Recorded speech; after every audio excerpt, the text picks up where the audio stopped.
Performers who live in Penang. And if you call us entertainers, you would not be so wrong. It's part and parcel of our makeup, please do say. Hello, I'm your host Sohani and welcome to another podcast episode for the Penang Heritage Art Festival. With me, I have Mr. Tihn Chern. Yes. So why don't you introduce yourself to the audience? Sure. Hello, my name is Tihn Chern. I'm from Bangunan Brass Group. So I'm a musician that'll be performing for this event.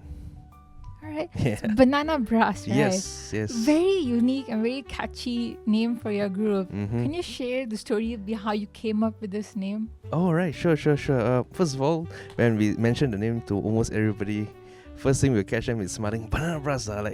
That's the whole idea because for a brass musician, we want something that's more fun, a little bit unexpected. Like banana, it's bright, it gives you energy, and it's universal, no? Banana is very positive in that sense. We don't want a name that's too, serious. We want something that's more fun to draw people in because eventually that is what our motive is. We form this group, we want to have fun as musicians, we want to spread the positive energy, so that's how the name came about. Can you share a bit about the Banana Brass group in itself, like their team members, what kind of music you guys do? Sure. Of course, we are brass group in the sense that we consist of a few instruments from the brass family. Example, we have the trumpets, we have horn, we have trombone, we have tuba, sometimes euphoniums. We have different members that come together. So we will use these instruments to play some classical pieces or some modern pieces. We go around festivals, we perform as a group, sometimes in small ensemble like that, to promote the character of brass music because it's a very versatile section actually. So, unlike the traditional orchestra, your group is a brass dedicated ensemble, right? Yeah. So, how does the Banana Brass, use this instrument in styles like jazz or like local music styles? Oh, sure. Okay, brass in contrary, because when we talk about brass instrument, in a classical setting, it's very loud and powerful. But in contrary, we want to showcase it to be a very versatile instrument because for brass, we can go very warm, we can be very smooth, sometimes very cheeky also. It depends on the style that because we brass different member in the family, we can bring out some different characters. So yeah, from there you can see that brass is actually, we want to promote the versatility of brass instrument, especially in the local scene, because some music also, from example, our local music, we thought, only the traditional instrument can play, but actually we can also play like those example, some folk song and all that with a brassy twist, of course, because we have different character. So, brass is like very physically demanding instrument to play. Yeah. Honestly, so how does the typical Chitra Symphony rehearsal look like? Oh, okay.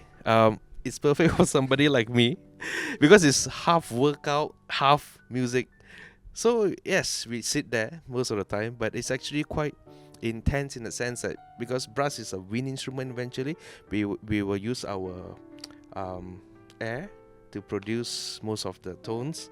So in that sense, we need to have quite good stamina. We develop it by having long tones. That's what rehearsals are.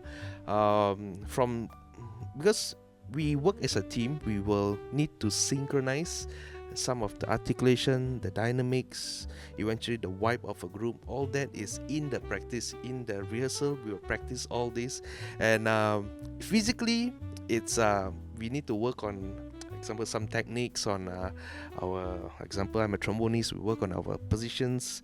Some work on their, we call it embouchure, the technicality of it.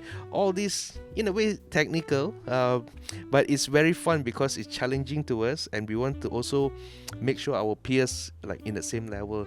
So all that in the rehearsal session is also very fun. We make mistakes sometimes in the rehearsal. We try to fix each other in the sense that it gives this positive vibe, because the energy you produce playing such a high I would say powerful music.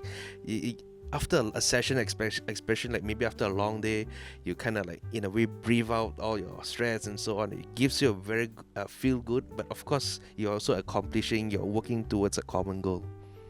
I'm sure, like, because you're a wind using instrument, right? So your lung capacity must be really good. Well, it comes with practice, of course.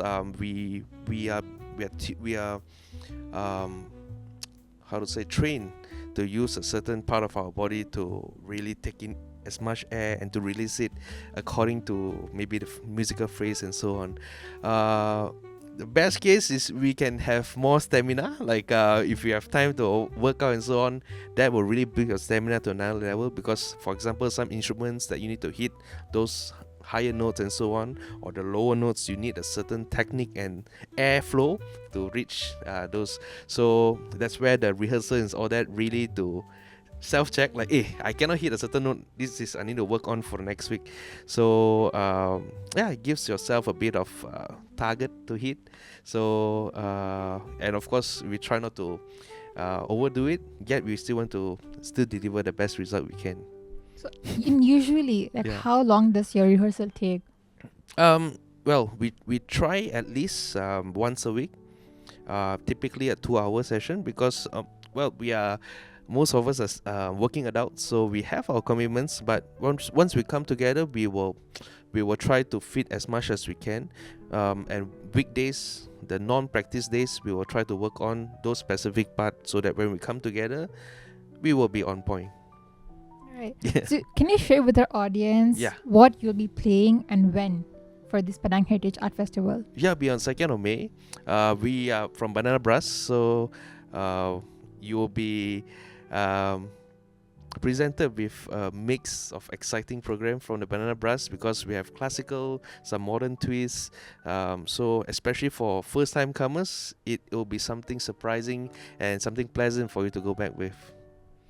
Right, so you'll be performing at the UAB building in Georgetown, right? Mm-hmm. So how is the historic atmosphere of the hall going to elevate the brass instrument to the audience? Well, first of all, the venue is really nice, because for them, a heritage building like that, and for us with brass instruments, example, we compare to maybe some electrical amplified instruments. For brass, we really have the raw sound, and for a heritage hall like that, you can really hear the sound bloom from within instead of just traveling. This is a very different experience compared to a typical hall. So it's a very matching setting that comes together for us.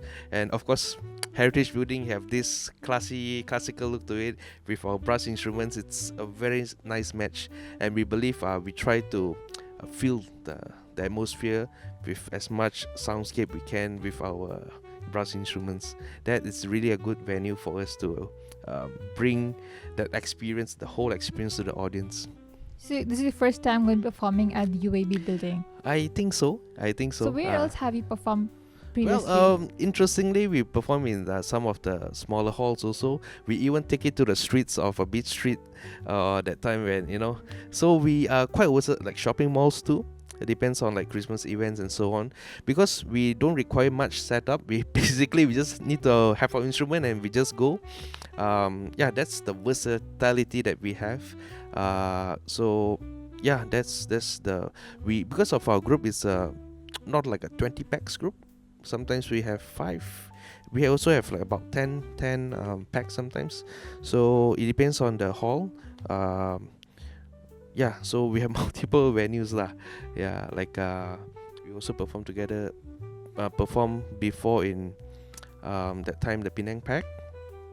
And also I cannot recall the name now. It's along Green Lane. That's our latest project. So I've heard that the Banana Brass is going to be working with Papaya Winds. Yes. Can you share with us what is Papaya Winds? I would like the Papaya Winds to speak because they have a backstory of how Papaya Winds came around. A bit of theme here, which is fruits. Fruit. Very So fruitful. what can we expect from this collaboration with fruits? Oh, right. Okay, gonna have a bowl of salad lah, basically. A nice bowl of fruit salad. Anyways, it's a good mix, what I'm trying to say is because banana brass is a brass, mainly brass instruments. From Papaya Winds, you have the wind side, the different, in a way, different family. But they consist of the flutes, the clarinets, the saxophones. So we are having different character. They are more they have different textures, but when we come together, you will hear richer soundscape. You listen to different tones. Then you have different character coming from different family. You can see the family, it's different family, but coming together, it's a bigger family. It's actually one big family. Kind of like an extended family. Yeah. Your relative kind of join together like a festive season, like Raya or what, people come together, then we play music together in that sense. Yeah. Okay. So I'm guessing we'll hear from Papaya Winds itself more about this collaboration. I mean, sorry, come again? We expect that we'll hear from Papaya Winds itself about what they'll be performing as well. Oh yes, definitely. When you come to the performance, perhaps there's an introductory session that they can explain to you, because for them that's a deeper layer of explanation of what papaya means in that sense lah. Yeah. Okay. So one last question. Yeah. Now, me and I'm sure other people in the audience have never heard of a brass orchestra live before, probably. So what is the one emotion or feeling that you hope the audience can take with them after your performance? Well, I think after performance you can expect surprise, because brass instrument can be very surprising in the sense that wow, this kind of tone is coming from that instrument, or this effect is coming from, example, from the trombone, or the pedal notes is from the bass. You'll be walking home feeling like, wow, that's surprising to me. I didn't know that so many different character can come from this type of instrument. I think for a first time listener, you can have that kind of curiosity, but coming home, I think you will have your mind and your ears open to, wow, actually there's so many different layers in this music. Yeah, I think you can expect that.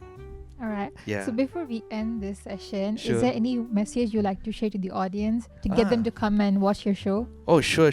First of all, do check us out. Do come to our show, because it's not happening always.